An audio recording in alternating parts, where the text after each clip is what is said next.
dalam kasih Tuhan Yesus. Siapa yang diberkati lewat pujian penyembahan? Kembali kita diisi oleh Tuhan ya. Dan hati kita telah siap. Dan terima kasih kesempatannya buat Bapak Ibu Gembala, buat Tuhan Yesus Kristus yang sudah memberikan kesempatan untuk saya membagikan apa yang menjadi isi hati Tuhan. Dan kali ini saya melayani Tuhan dengan tuntunan. Kalau kemarin kan ya, kalau masih ingat khotbah saya nawar-nawar sama Tuhan. Jangan pengen memaafkan Tuhan, jangan, karena aduh susah. Tapi kali ini Tuhan memberikan sesuatu yang kiranya dapat membuka pengertian kita semua. Saya juga masih sangat belajar, dan lewat kebenaran firman Tuhan saya kembali diberi kekuatan. Dan kebenaran firman Tuhan akan diambil dalam Roma 5. Mari sama-sama kita buka dan kita mau berdiri ya. Kita mau baca. Kita mengucap syukur sama Tuhan Yesus untuk kesempatan hari ini kita masih bernafas, saudara-saudara. Masih diberikan satu hari lagi, berarti ada rencana Tuhan dalam hidup kita. Puji Tuhan. Roma 5 ayat 1 sampai 5. Tapi nanti ayat kuncinya adalah ayat 5. Jadi kita akan baca bersama-sama Roma 5 ayat 1 sampai 5. Kita baca dengan judulnya dalam hitungan ketiga. 1, sudah ketemu? Sudah? 1. Sebentar, kita masih tunggu ya. Ya, oke. Sudah ketemu? 1, 2, 3. Hasil pembenaran. Sebab itu kita yang dibenarkan karena iman, kita hidup dalam damai sejahtera dengan Allah oleh karena Tuhan kita Yesus Kristus. Oleh Dia kita juga beroleh jalan masuk oleh iman kepada kasih karunia ini. Dalam kasih karunia ini kita berdiri dan bermegah dalam pengharapan akan menerima kemuliaan Allah. Dan bukan hanya itu saja, kita malah bermegah juga dalam kesengsaraan kita. Karena kita tahu bahwa kesengsaraan itu menimbulkan ketekunan, dan ketekunan menimbulkan tahan uji, dan tahan uji menimbulkan pengharapan. Stop dulu, kita baca sama-sama yang kelima dengan suara yang lantang. Seperti biasa kalau baca firman Tuhan harus kedengaran, saudara. Jangan dalam hati, amin. 1, 2, 3 yang kelima. Dan pengharapan tidak mengecewakan, karena kasih Allah telah dicurahkan dalam hati kita oleh Roh Kudus yang telah dikaruniakan kepada kita. Amin. Terima firman Tuhan. Makan makanan firman Tuhan ini seperti kita sekarang sedang mau makan steak, ya. Makan yang keras tapi enak, saudara-saudara. Amin. Dan temanya adalah siang hari ini adalah hope. Tema dari firman Tuhan adalah pengharapan. Pengharapan, nanti kita akan lihat. Dalam pembacaan Roma 5 ayat 1 sampai 5, kita telah melihat, saudara-saudara, jemaat terkasih, secara sistematis Tuhan itu memberitakan lewat Roma ini. Rasul Paulus itu bisa kita lihat dari tulisan-tulisannya ya, adalah seorang yang cerdas. Dia guru orang Yahudi asli. Jadi kalau kita melihat tulisannya, itu sistematisnya tuh kelihatan. Pengajarannya tuh bisa kita, dari sini step 1, step 2, step 3. Jangan pengajaran dari step 1 langsung mau step 5. Nggak bisa, saudara-saudara. Tapi lewat firman Tuhan ini, pembacaan ini, kita mengerti alur sistematis apa yang Tuhan mau. Sistematis teratur. Maksudnya aturan-aturan yang Tuhan mau kita lakukan ya. Jangan bingung-bingung sama firman Tuhan. Dan Roma 5 ayat 1 dikatakan sebab itu kita dibenarkan karena iman. Untuk mendapatkan pengharapan, ternyata pintunya adalah iman, saudara-saudara. Kalau kita mau punya pengharapan di dalam Tuhan, pengharapan itu apa sih? Sesuatu yang kita inginkan itu terjadi dalam hidup kita. Kita harus masuk melalui satu pintu yang namanya iman. Ayo sama-sama sebutkan iman. Iman, saudara-saudara. Dan hasil daripada iman, kalau kita sudah masuk dalam pintu iman, misalnya kita berharap apa? Saya pengharapannya beda ya, Ibu Gembala ya. Mungkin Ibu Gembala atau Gembala lain, saudara-saudara juga pengharapannya mungkin ada yang mau jodoh, ada yang mau surat, ada yang mau kesehatan. Amin. Itu pengharapan kita. Ada yang mau pelayanannya Tuhan expand, makin jiwa-jiwa banyak. kita perlu satu pintu yang kita harus masuk, yaitu apa? Iman. Definisi dari iman adalah melihat, mendapatkan sesuatu walaupun kita belum mendapatkannya. Itulah iman.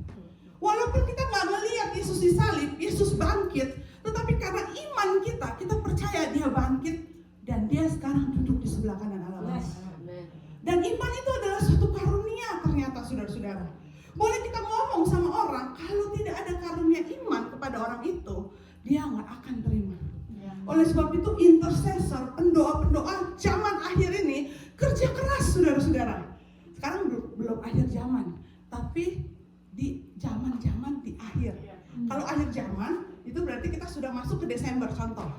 Tapi ini kita masih November akan menuju ke Desember. Kita ini sedang di November.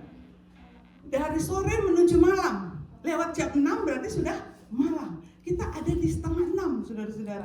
Oleh sebab itu kita perlu kerja keras untuk apa? Mendoakan jiwa-jiwa. Dan saya sangat terbeban, saya sangat senang. Sukacita surga itu ada dalam hidup saya waktu saya melayani bersama-sama dengan Bapak Ibu Gembala. Karena gereja ini punya visi dalam penginjilan, saudara-saudara. Bukan hanya sekedar kita, tapi memberitakan Injil kepada orang-orang yang ada di luar. Dukung terus visi ini, amin. Ya. Karena kita bukan makan buat kita terus. Kalau kita duduk di gereja, kita lagi dikasih makan, saudara-saudara. Kita kenyang buat kita sendiri, tapi kita simpen. Kegemukan nanti nggak bagus, saudara-saudara, amin. Kegemukan secara rohani juga nggak. Kita jadi sombong, merasanya kita doang yang benar. Oh, dia tuh nggak benar. Oh, dia tuh orang berdosa. Padahal hati Tuhan kalau lihat orang berdosa, maunya menghampiri, amin. Dan lewat damai iman, kita ketemu. Waktu kita buka pintu lewat iman, kita ketemu yang namanya damai sejahtera. Ya. Saudara-saudara, kita cek hidup kita. Kita beriman nggak? Satu contohnya, kalau dalam hidup kita setiap kita melangkah, ternyata kita ketemu yang namanya damai sejahtera. Damai sejahtera itu beda dengan senang. Damai sejahtera itu walaupun di sekeliling kita nggak enak, nggak bagus, tetapi di dalam hati kita tuh enjoy gitu. Tenang-tenang gitu, kok kayak ada kekuatan, itu namanya damai sejahtera. Dan setelah itu kita menerima damai sejahtera itu bukan karena kita kerja bagus, bukan karena kita baru dapat pekerjaan baru, wah kita damai sejahtera. Beda ya saudara-saudara. Ternyata damai sejahtera itu dihasilkan karena Tuhan Yesus. Nanti kita akan ke sana saudara-saudara.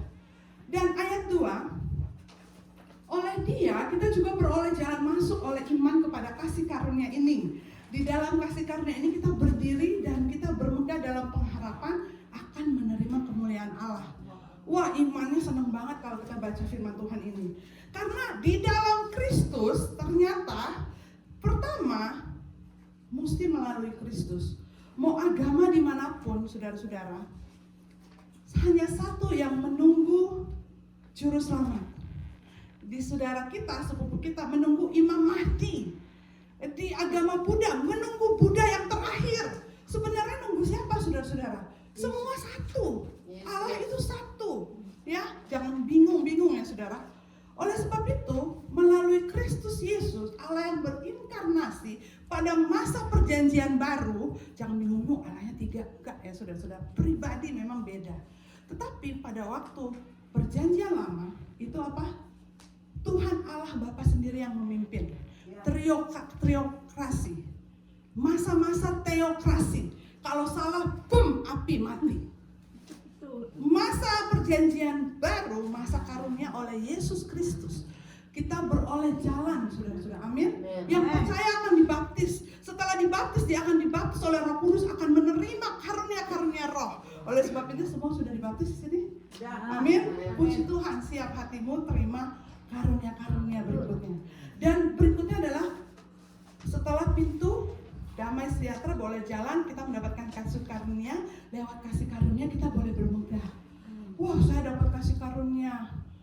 Kasih karunianya itu saya akan selalu bahagia bersama dengan Tuhan. Itu namanya ngayal, saudara-saudara. Di negeri dongeng, nggak mau ada masalah. Kalau ada masalah berarti bukan Tuhan, ya kan? Ternyata dalam Roma 5 temanya hasil pembenaran, kita itu beroleh jalan kasih karunia. Kasih karunia itu udah bukan hanya untuk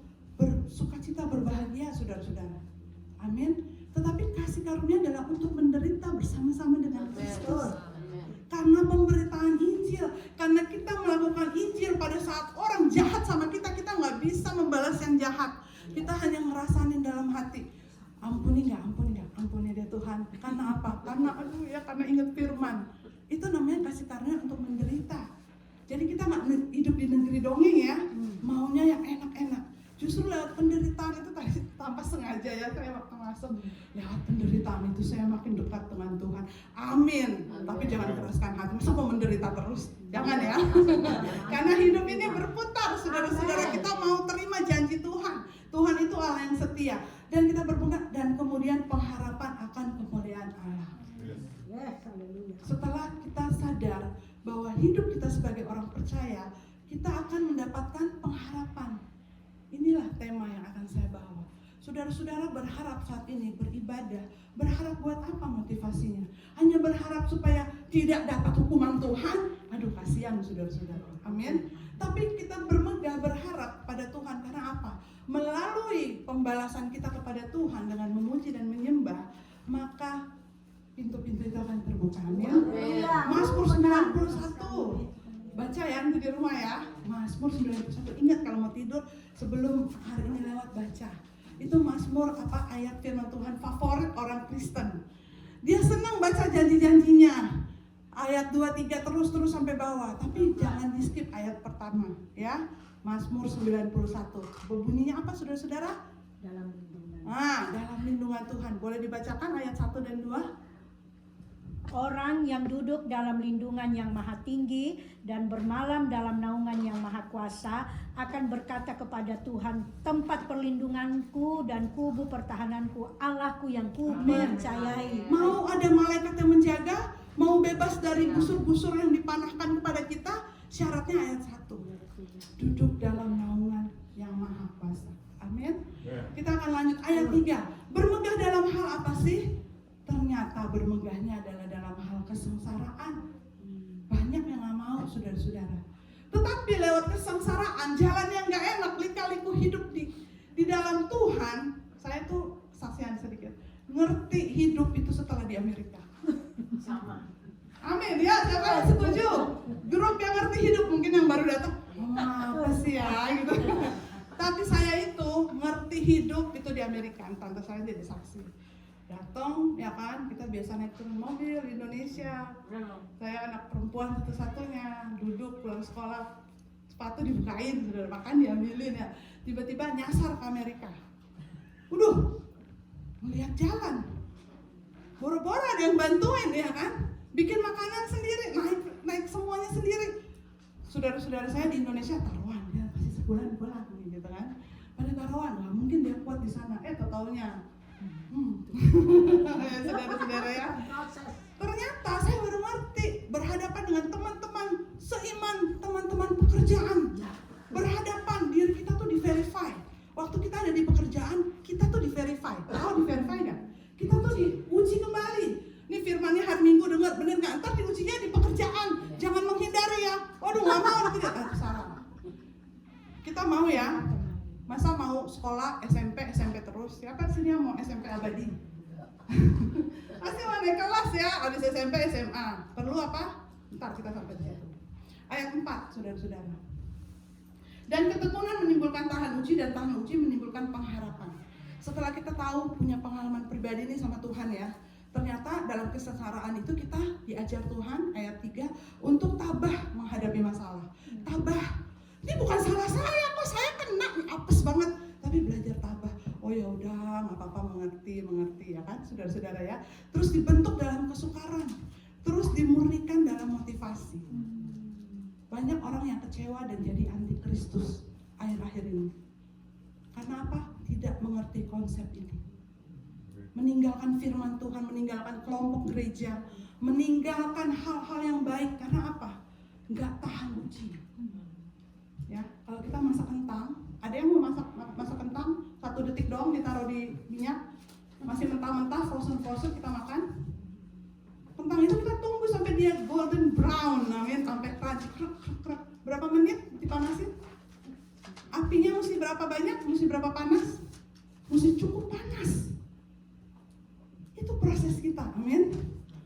Dan juga ayat 4, setelah kita punya pengalaman pribadi itu bermegah dalam kesengsaraan, kita tahu walaupun hidup kita susah tapi syukur. Karena apa? Firman Tuhan bilang ada kuasa di balik pengucapan syukur. Amin. Sekarang siapa yang menghadapi masalah masih suka ngomel? Ganti ya, ganti dengan ucapan syukur. Lihat nanti perbedaannya, ya. Lihat perbedaannya sendiri karena firman Tuhan bilang ada kuasa. Dan juga kita adalah orang-orang yang dikatakan dalam Roma 5 ayat 4. Mari kita baca sama-sama saudara-saudara. Firman Tuhan ini adalah bentuk pengajaran saudara-saudara. Jadi kita sama-sama ya. Dalam hitungan keempat, dalam hitungan ketiga, 1, 2, 3.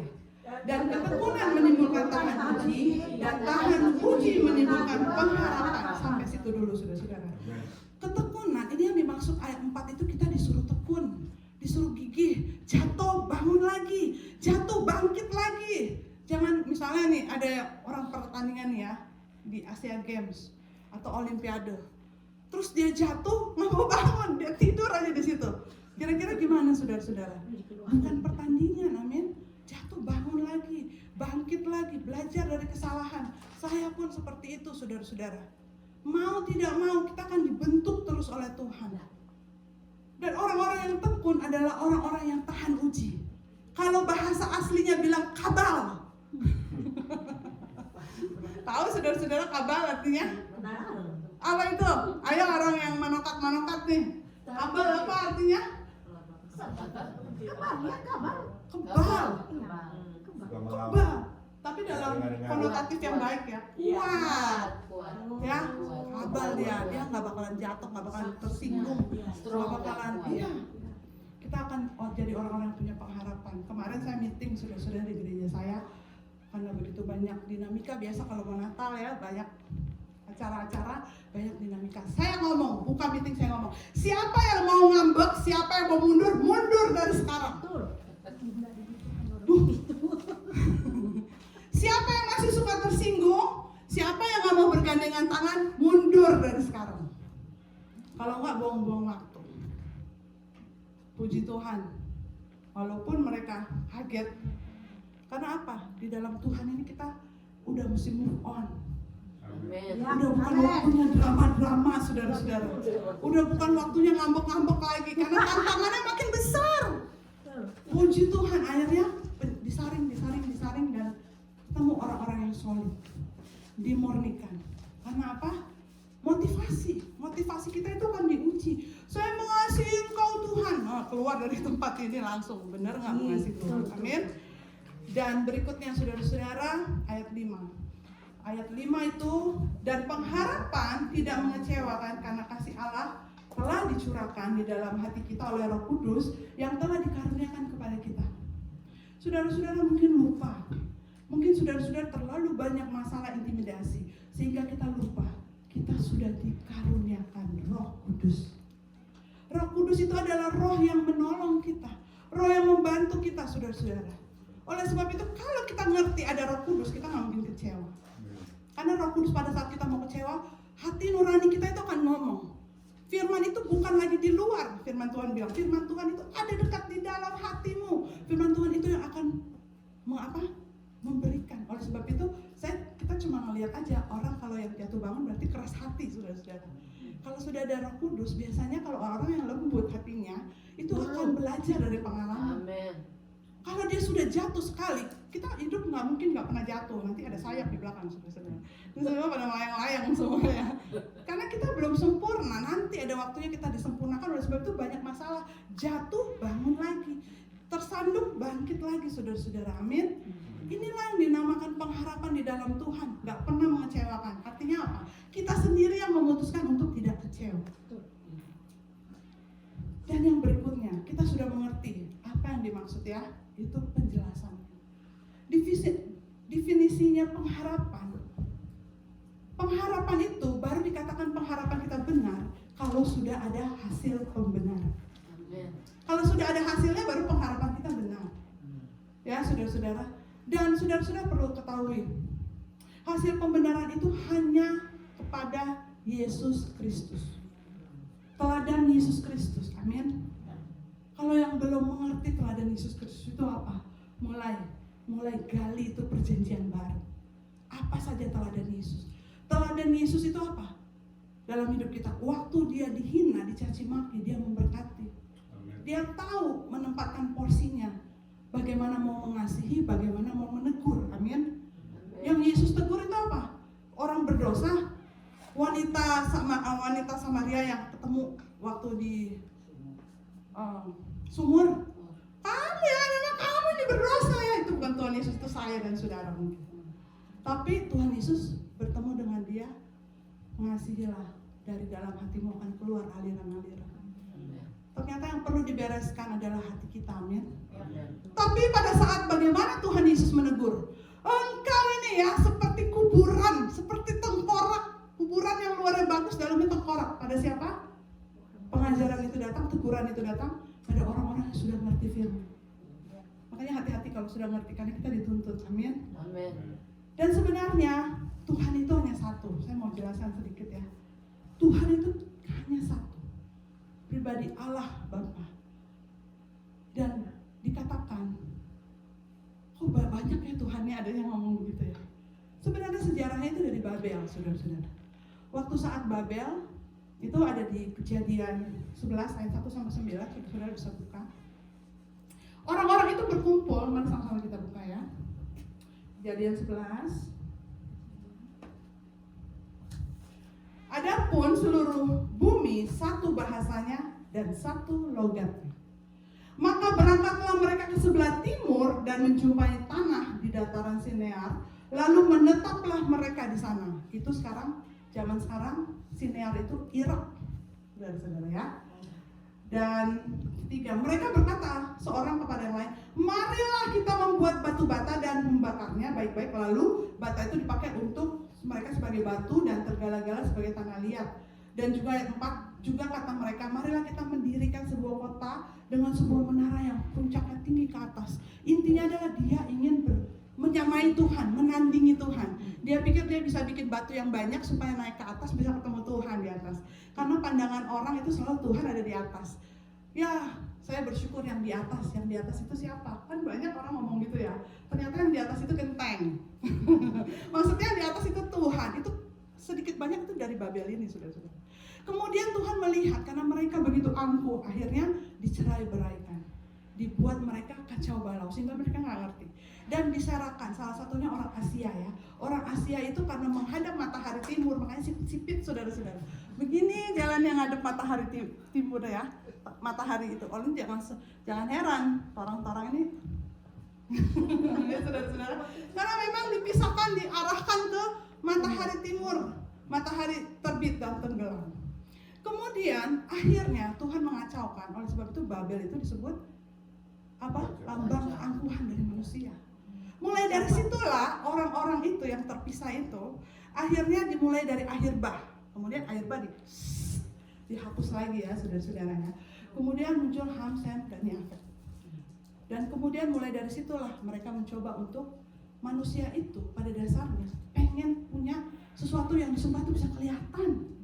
Saya dan saudara kalau nggak kelihatan tuh, oleh sebab itu pintu masuknya melalui iman. Orang-orang tuh suka membuat idol. Dibikinlah kayu, dibikinlah batu, dibikinlah emas.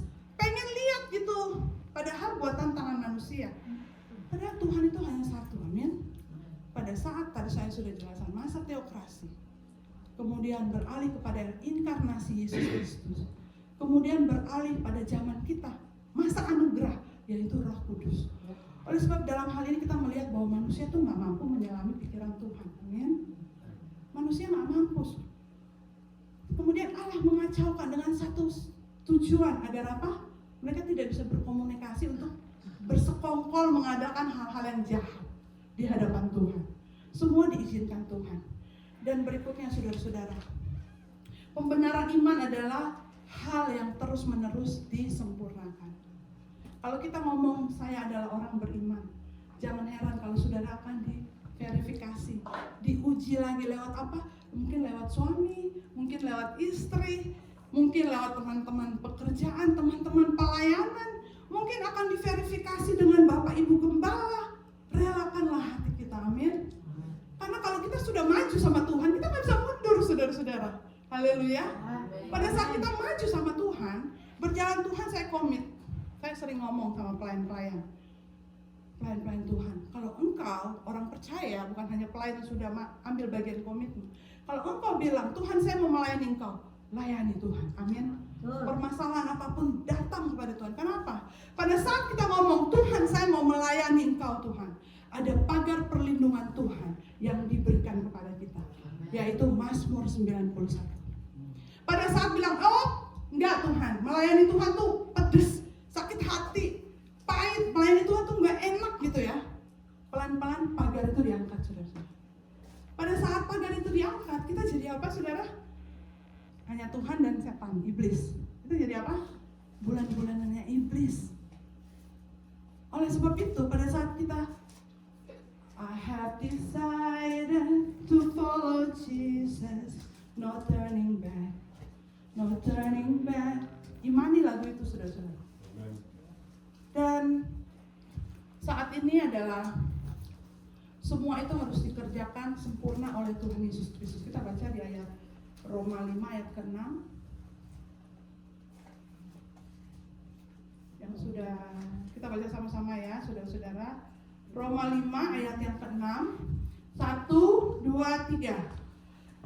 Karena waktu kita masih lemah, Kristus telah mati untuk kita orang-orang durhaka pada waktu yang ditentukan oleh Allah. Inilah yang disebut karya penebusan. Mengapa kita nggak boleh mundur, saudara-saudara? Karena kita sudah dibeli lunas oleh harga yang mahal. Darah Yesus, saudara-saudara. Dan karena penebusan dilakukan supaya sempurna, ayat 7 dan 8, saudara-saudara. Sebab tidak mudah seorang mau mati untuk orang yang benar, tetapi mungkin seorang yang baik, ada orang yang mau mati. Benar itu belum tentu baik, saudara-saudara. Baik itu belum tentu benar, amin. Tapi kalau benar itu, gimana sih? Jadi kebalik-balik.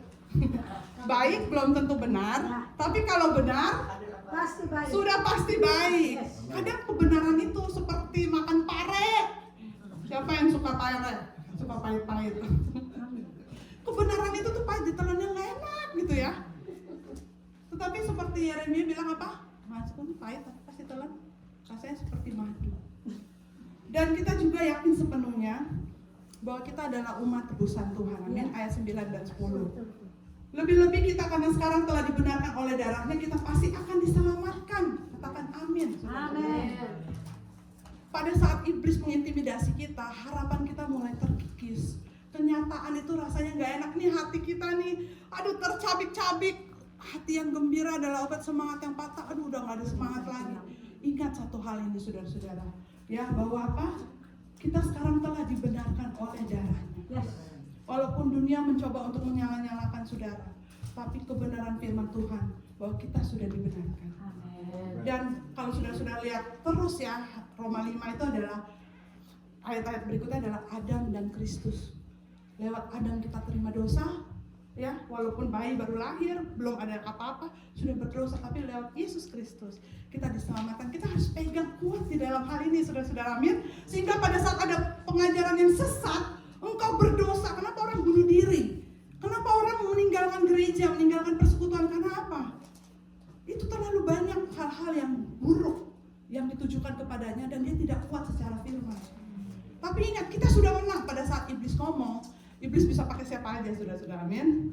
Pakai orang-orang sekeliling kita, siapapun yang kita nggak sangka, bahkan jangan salah gitu. Tapi kita harus kuat bahwa saya sudah benar, saya sudah ditebus. Ada selalu kesempatan, I believe of second chance.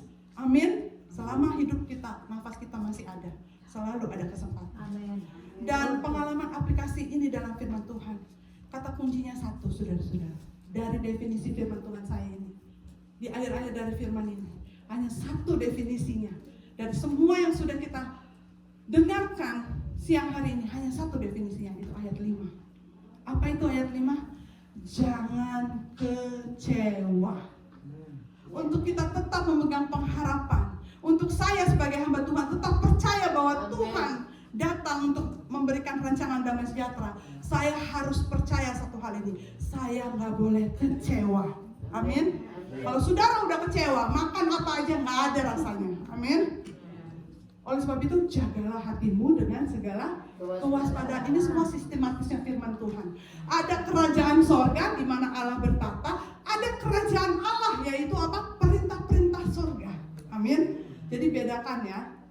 dan surga tuh tempat Allah bertata. Tapi kalau kita ngomong kerajaan Allah berarti firman Allah.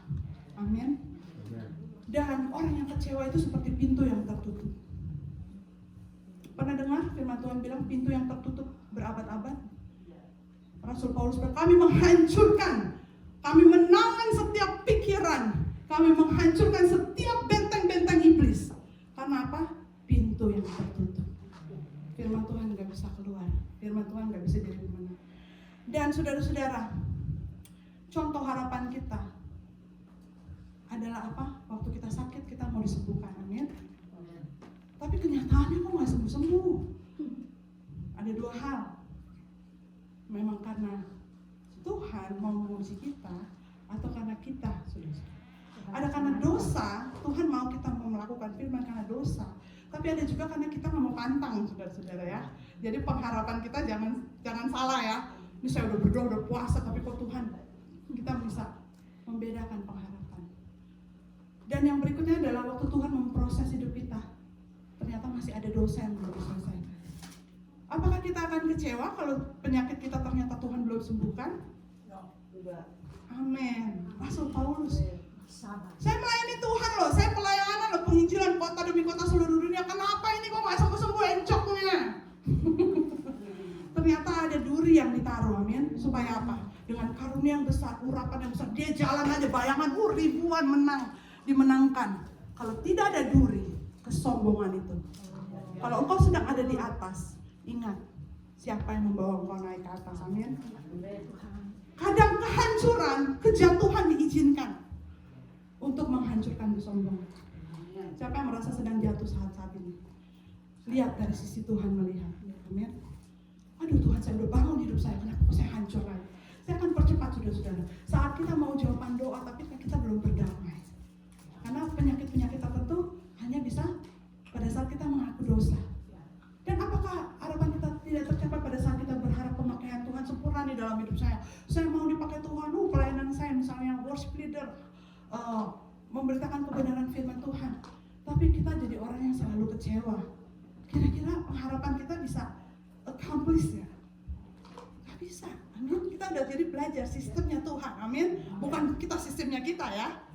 Yang berikutnya adalah sebagai murid kita harus tahu bahwa kita akan menghadapi ujian-ujian. Siapa yang saya punya anak?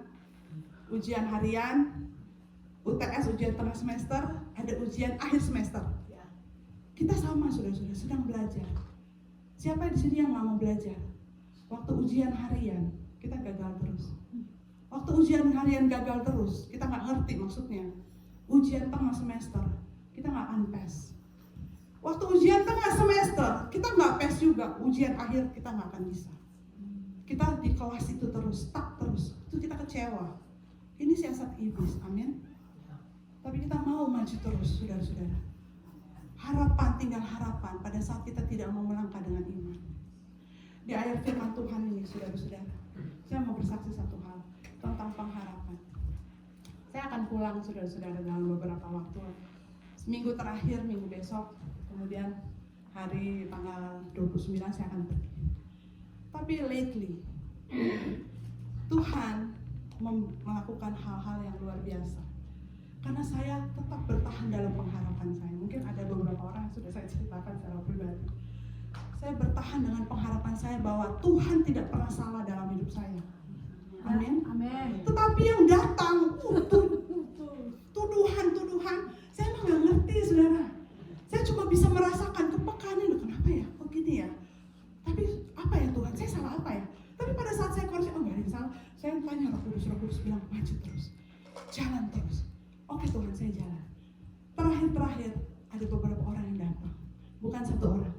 Tiba-tiba, saya percaya ini adalah karya Tuhan. Tiba-tiba dia ngomong sambil, Kak Karen,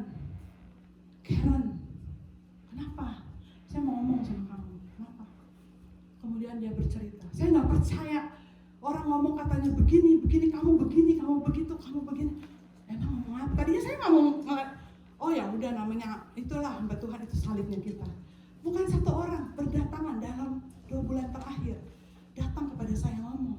Akhirnya Tuhan membukakan bahwa ternyata di luaran sana saudara dikatakan katanya mencuri lah, dikatakan kerja terus mencuri, terus apalagi namanya kerja pindah-pindah, terus apa mau ditangkep lah, mau diingin. Saya bilang, hah? Oh ya? Terus faktanya mereka melihat kayaknya nggak begitu deh. Saya nggak percaya kalau saya bilang udah gini aja. Saya pun kaget, tapi saya nggak. Di sini kan memang saya berapa tahun lalu saya kerja di mall sebagai kasir ya, dan di mall itu departemen yang lumayan terkenal. Kita di kasir itu hidden cam-nya itu ada mungkin 10 spot kan, ya. Jadi kalau itu nggak mungkin, kalau misalnya mencuri atau ada hal-hal yang melanggar hukum, saat ini saya bebas gitu, bisa melakukan aktivitas. Jadi saya ketawa aja, tapi mereka itu melihat, bisa ya kamu ya, kok bisa tenang gitu. Kok orang nuduh begitu dikatakan kamu yang enggak, kok kamu bisa tenang gitu. Ya kalau kita nggak melakukan, ngapain kita kebakaran gitu. Kita serahkan sama Tuhan. Dan pada saat itu saya baru mengerti, saudara-saudara, kenapa Tuhan bukakan di akhir. Amin. Ternyata Roh Kudus mulai bicara. Pada saat kita bawa satu visi dari Tuhan tentang kekudusan, engkau akan diserang habis-habisan lewat kekudusan. Waktu kita sedang memberitakan hidup kudus, jadi kudus di dalam Tuhan, visi Tuhan datang dalam kita. Tiba-tiba orang ngomong, dia beginilah, dia begitu.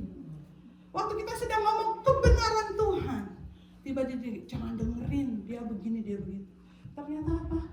Sebenarnya itu adalah strategi iblis untuk menghalangi setiap firman Tuhan. Tapi puji Tuhan, saya merasakan Tuhan tutup bungkus saya. Amin, saudara-saudara. Setiap saya pergi, setiap saya pelayanan apapun, mereka merasakan pergolakan batin. Karena apa? Yang hoak itu lebih didengerin, saudara. Dinding itu bertelinga. Tapi saya nggak pernah mundur. Dan saya nggak pernah sakit hati sama orang-orang itu. Saya diingatkan firman Tuhan tentang Yudas. Saya harus bersyukur sama Yudas-Yudas. Karena lewat Yudas, kita dapat mengukur diri kita. Orang-orang yang sepertinya nggak kenal, kecuali orang dalam. Itu orang-orang yang saya nggak tahu juga gitu. Tapi kita bersyukur, amin. Tetap kuat di dalam Tuhan. Pegang apa yang Tuhan sudah percayakan. Supaya tidak ada yang mengambil mahkotamu. Intinya adalah pengharapan kita tetap di dalam Tuhan. Dan saat ini saya bersyukur saya ada di lingkungan orang-orang yang selalu berdoa. Amin. Bukan melihat manusia, kan kalau melihat manusia kita nggak ada yang tahu satu sama lain. Tetapi kita melihat Tuhan. Amin. Puji Tuhan. Saya undang pemain musik, saya undang singer. Kita akan menyanyikan sebuah pujian. Biar pengharapan kita kuat di dalam Tuhan. Amin. Mungkin setelah dengar firman Tuhan ini, saudara-saudara akan mengalami hal-hal yang di luar dari harapan saudara. Haleluya. Tetapi percayalah, pengharapan kita di dalam Tuhan tidak akan pernah mengecewakan. Ya. Amin. Mau kecewa apa enggak itu tergantung hatimu, saudara. Haleluya. Kita akan menyanyikan sebuah pujian. Engkaulah perisaiku. Kita mau menyembah Tuhan di waktu terakhir. Buka hatimu, saudara-saudara. Biar firman Tuhan itu menjadi makanan membuat kita kuat. Biar pengharapan itu kita mengerti. Pada saat kita berpengharapan, kita harus teguh di dalam Tuhan.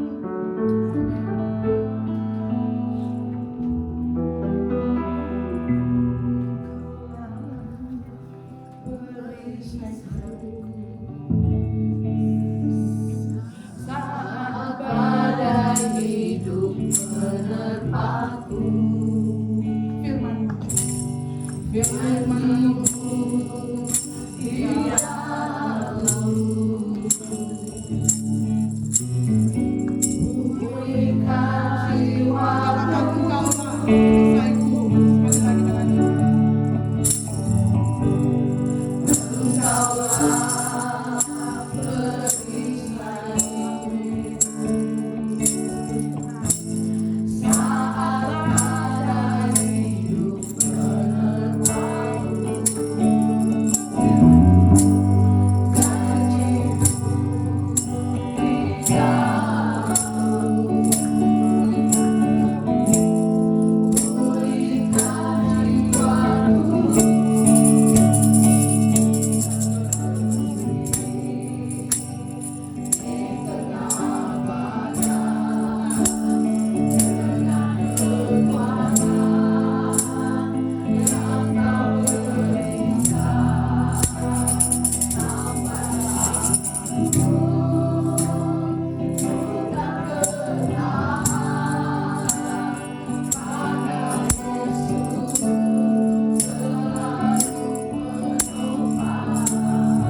kan berdiri di tengah badai dengan kekuatan yang kau berikan sampai kapanpun.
Bukan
percobaan Yes, ini. Kami akan terus bertahan. Amin. Walaupun kadang-kadang itu sulit Tuhan. Tapi kami punya iman kepada-Mu Tuhan. Ada Roh Kudus yang memampukan kami. Walaupun kadang-kadang kedagingan ini tidak terima, tapi Engkau menolong kami Tuhan tepat pada waktunya. Engkau sekali-kali tidak membiarkan kami untuk jatuh, tapi Roh-Mu itu yang menguatkan kami. Iman itu yang meneguhkan kami untuk kami tetap berdiri dan bertahan. Karena kami percaya kebenaran itu akan Tuhan tunjukkan. Amin. Walaupun kami kadang diuji oleh api Tuhan, Oh, haleluya. tapi kami mau menjadi bejana yang siap dibentuk sampai kedatangan-Mu. Engkau mendapati kami mempunyai iman. Amin. Amin. Terima kasih Tuhan. Hamba-Mu sudah berhenti berbicara, tapi kami percaya Roh-Mu akan terus berbicara di dalam setiap kehidupan kami. Dan kami terima dengan ucapan syukur Tuhan.